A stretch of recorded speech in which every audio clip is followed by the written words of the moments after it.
श्रद्धावान उपासक उपासिकागण। हाँ, आज हम आपको एक है ना थेर गाथा थेर गाथा आपको हमें सुनने में मिलना चाहिए। आज एक थेर गाथा बता रहे हैं। इस थेर गाथा का नाम है सरभंग थेर गाथा। क्या नाम है? सरभंग। आप लोगों ने सरकंडे देखे होंगे, जहाँ पानी का जगह होता है वहाँ बहुत ऊंची ऊंची बहुत ऐसे मोटी मोटी सी घास उगती है। उनको सरकंडे कहा जाता है। उसमें होल होता है, बाम्बू की तरह होती है पर बाम्बू से सॉफ्ट होती है ना। तो सरकंडों का सरकंडे करके सरकंड नाम के एक भंते जी होकर गए सरभंग। तो उनका यह गाथा है। तो क्यों? तो भगवान वो कहते हैं थेर गाथाएं ऐसी होती हैं कि कोई भिक्षु अरहंत हो जाए, अरहत्व के बाद में उनके मन से जो सृजित हो रहा है, उन्होंने जो संसार को देखा है, उनके मन में जो धर्म का भाव जाग रहा है, उस धर्मता से वो कोई बात बता दे, वो है थेर गाथा। तो कहते हैं कि सरे हत्थे भुंजित्वा कत्वान कुटिमं मच्छसी मच्छिसं तेन में सरभंगोति नाम समुद्या। कहते हैं कि मैं पहले जब भिक्षु नहीं था, तब तो गरीब परिवार से, तो मैं इन बड़े बड़े तृणों को काट कर, इन सरभंगों को काट कर, है ना, सरकंडों को काट कर, इन्हें काट कर मैं कुटिया बनाया, जिस कारण से पूरे गांव में मुझे सरभंग का, भंग करना है तोड़ देना, भंग करना है सरभंग को काटना। ठीक है। वो सरभंग, तो जो बड़े बड़े जो लकड़ियां आती है बांबू की तरह, बड़े ऊंची ऊंची होती है। आज भी बनती है ऐसी सरभंग कुटिया। अभी मैं बिहार आश्रम की भूमि के आसपास देख के आया, तो लोग इस्तेमाल करते हैं। बड़ा अच्छा है। तो ऐसी कुटिया बनाई है, इसीलिए लोग सम्मुति से मुझे सरभंग कहते हैं। परंतु न मह्यं कप्पेति अच्च, परंतु आज मुझे ये गलती नहीं, आज मुझे ये करणीय नहीं। यानी प्रवज्जित हो जाने के बाद आज मैं इन जो सरकंडे जो है, आज ये जो लकड़ियां हैं, आज ये पौधा जो है, ये जो पेड़ है, इन्हें मैं नहीं काट सकता। न मह्यं कप्पेति अच्च, आज मैं इन्हें काट नहीं सकता। क्यों?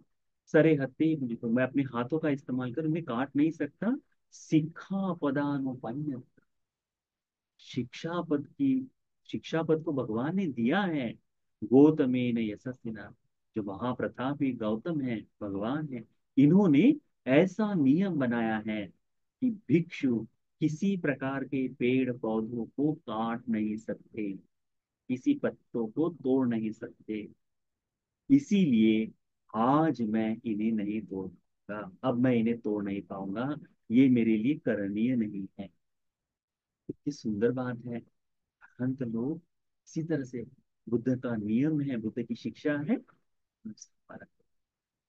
आज हो सकता है किसी भिक्षु में यह भाव नजर आए कि उन्हें वो करने लग जाए, कर रहे हैं, तो दया लग जगाते हुए, अपने मन में दया जगाते हुए, हमारे मन में यही भाव आना चाहिए। कौन सा? कि बुद्ध शासन में अभी पकना बाकी है। भिक्षु बुरा है ऐसा नहीं, बुद्ध शासन में अभी पकना बाकी है।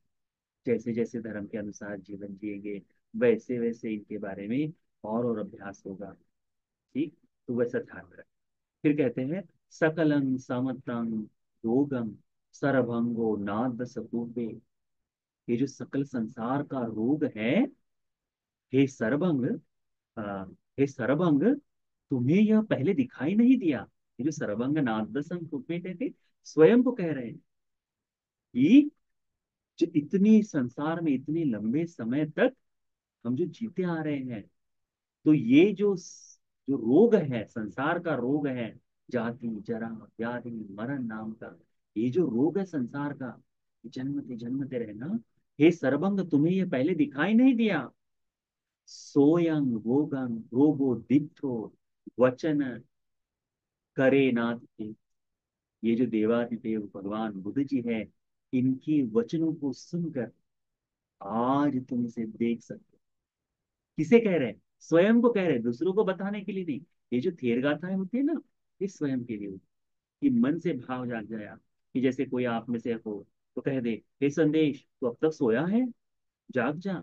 इस तरह से भाव। तो स्वयं को जब कहता है ना कोई, तो वैसा है कि ये, कि जितने भी रोग थे, हे सरभंग, तुमको अब तक दिखाई नहीं दिए, पर जब अब भगवान ने अब तुमको दिखाया है तो तुम इसे देख सके हो। कहते हैं, ये नेव मग्गे न गतो, इस मार्ग पर चलकर विपस्सी सीखी वेसबु कोनागमन काहुसंग काश्य। ये जो सारे सात बुद्ध है ना, ये सभी इसी मार्ग पर चलकर मुक्त हुए हैं। तेनंजसेन अगमासी गौतम, उसी मार्ग का पालन करते हुए, उसी मार्ग पर चलते हुए गौतम भी आए हैं। कहते हैं, वीत तन्ना अनादाना सत्य बुद्धा कयुगता, ये हायं देशितो धम्म धम्म भूतेषु तादृश। कहते हैं, ये जो तृष्णा का समुद्र नाश कर कर सभी चीजों को छोड़कर, या ये जो सातों बुद्ध हैं, ये बुद्ध तृष्णा रहित हो परिनिर्वाण को पाए हैं। किसी प्रकार का आलम, सब कुछ सब कुछ खत्म हो गया है। ये जो है, इसी धर्म का उपदेश, इसी धर्म की देशना बुद्ध करते हैं। धम्म भूते हिता, इसी देशी तो धम्म, ये जो धर्म का उपदेश कर रहे हैं। चत्तारी आर्य सत्यानि, चार आर्य सत्य जो है, ये चार आर्य सत्य केवल और केवल बुद्धों की दीक्षा है, केवल और केवल बुद्धों की शिक्षा है, केवल और केवल बुद्धों का ज्ञान है। बुद्ध के अलावा चार आर्य सत्य को इस लोक में ला पाना संभव नहीं। तो ये चत्तारि आर्य सत्यानि अनुकंपाय, जगत के प्राणियों के प्रति अनुकंपा करते हुए भगवान ने उपदेशित किया है।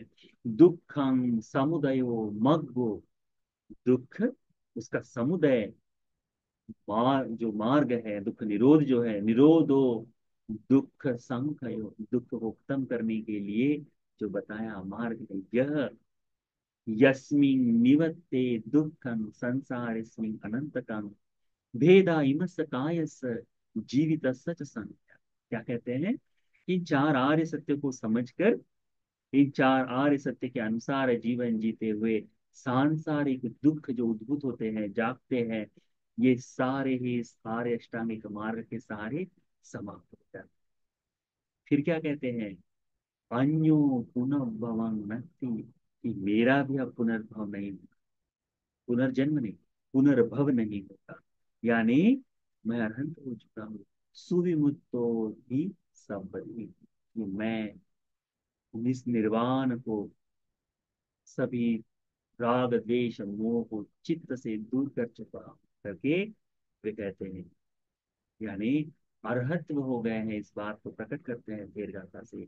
इदं सुदं इत्थं सुदं आयस्मा सरभंगो तेरो गाथायो आभासी। कहते हैं कि ये जो गाथाएं हैं, यह अरहंत मुनि सरभंग के द्वारा कही गई। ये जो थेर गाथा है, देखो कितना सुंदर है, कि आज तक सरभंग नाम से ही जीवन जीते आए। कुटियों को बनाने 3 साल चलती है, तो 4 साल चलती है, फिर से काट कर नई कुटिया बनानी पड़ती है ना, बार बार। तो उनसे बनाए वाली कुटिया ऐसी होती है। परंतु अब भिक्षु बन गए, अब ऐसा नहीं हो सकता। क्यों? क्योंकि भगवान का नियम है। यही तो बुद्ध शासन की सुंदरता है, कि अरहंत लोग बुद्ध वाणी से परे कभी नहीं जा सकते। पूर्ण बुद्ध शासन में ऐसा कोई भिक्षु नहीं दिखाई देगा कि जिन्होंने बुद्ध आज्ञा का उल्लंघन किया हो, अवहेलना की हो। अरहंत हो गया यानी जीवन पूर्ण हो गया।